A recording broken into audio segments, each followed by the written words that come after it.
getting up at 4 o'clock in the morning every day before anybody else and grounding my thought process as no one will outwork me. I work out twice before everyone wakes up.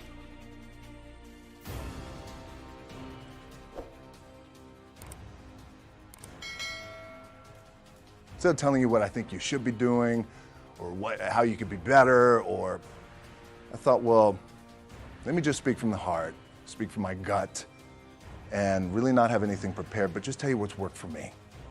And maybe some of the stuff that's worked for me might work for you as you guys have your goals and ambitions. The first thing I would just want to say is this idea and this notion that you could be anything you want, you can accomplish anything you want, right? We hear that. You've heard that from the time you were little boys. You hear that now. You guys know that. The thing that has worked for me is to remember the hard times. So, and I'm sure you guys all have your processes, and again, I'm going to tell you what's worked for me.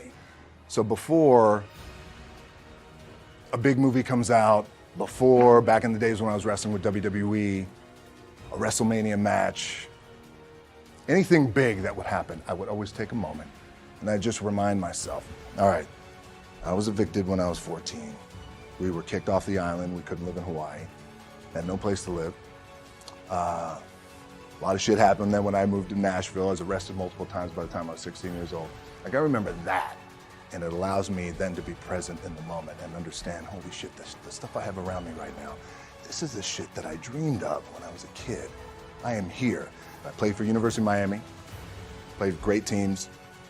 Warren Sapp, Ray Lewis, they were my teammates. They were balling. Warren Sapp was playing tight end that time. I was starting defensive tackle. Yeah. They moved him over to D-line. And he looked at me, he's like, yo, dude, I'm gonna take your spot. I said, you ain't taking my fucking spot. He said, I'm gonna take your spot. We battled, and he took my spot. Now you can imagine how that fucked with me, because there goes my opportunity. He went in, switched to defensive tackle, lit the world on fire. Well, what that did, it crushed me, it crushed my dreams. I had a piss poor senior year, zero production, no NFL, no combine invite, nothing. Finally went to the CFL, Calgary Stampeders, making $250 a week Canadian. Now I had to send that shit home to my wife at that time. Had no money. So I remember that. When I got cut from Canada, I had $7 in my pocket. And I always tell that story. So now my production company is $7, advertising agency is $7, everything is $7. So I always remember that.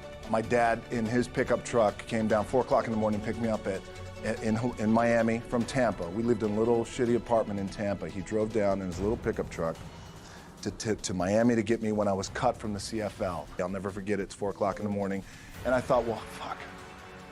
I leave home like you guys left home. I'm ready to tackle the world, to get after it, achieve my dreams and goals.